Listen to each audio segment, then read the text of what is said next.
Ma récente analyse dans laquelle je concluais que dans un contexte ivoirien où le vote est communautaire, il serait inopportun, voire impossible pour le parti du président Ouattara de désigner un sudiste comme candidat d'une formation qui recrute les 80% de son électorat au nord n'a laissé personne indifférent.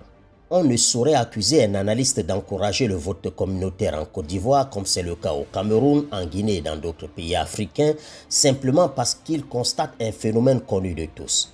Ce n'est pas en faisant la politique de l'autruche, en refusant de voir ce qui existe qu'il disparaîtrait comme par enchantement. C'est lorsqu'on débat des problèmes qu'on les résout. Par ailleurs, d'aucuns ont cru voir dans mon analyse une publication anti-Patrick Achi, comme si j'avais une position à prendre dans le choix des dirigeants dont la prérogative est une exclusivité des électeurs ivoiriens.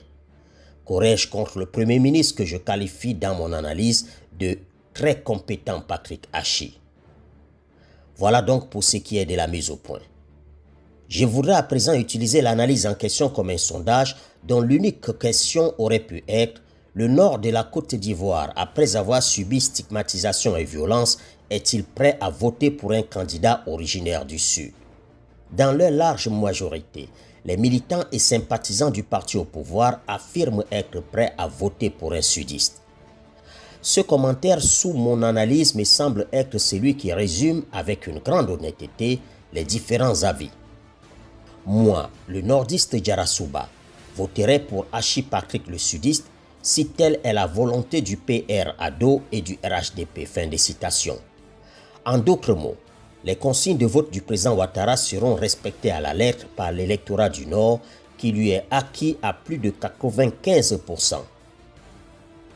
J'ai également lu avec beaucoup d'attention certains commentaires, vraisemblablement d'opposants, tendant à interpréter mon analyse comme la preuve de ce qu'Alassane Ouattara et ses militants ne font pas mieux que les précédents régimes qu'ils accusaient de marginaliser les communautés considérées hostiles. Que nenni! Regardons les faits. En 10 années de pouvoir, Alassane Ouattara a nommé 3 premiers ministres originaires du Sud: Jeannot Ahoussou Kouadio, Daniel Kablan-Duncan et Patrick Achi. Le vice-président qu'il a désigné est également de la partie sud du pays. A contrario, pendant ces 6 ans, le très tribaliste Bédié n'a jamais nommé un ressortissant du Nord chef de gouvernement. Sous les 10 années de règne du criminel de guerre Gbagbo, les seules fois où il a promis un nordiste premier ministre, c'était l'arme à la tempe et jamais volontairement. Ce fut le cas pour les nominations de Seydou Diarra ou encore du chef rebelle Soro dans le cadre des accords de paix.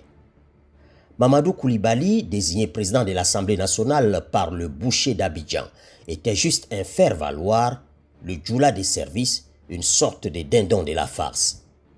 La vraie patronne du Parlement, c'était Simone Gbagbo.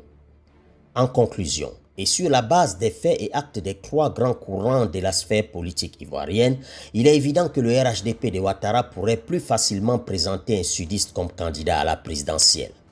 Par contre, un nordiste candidat du PDCI ou un baoulé candidat du FPI de Gbagbo relève d'un rêve qui ne risque pas de se réaliser dans les 50 prochaines années.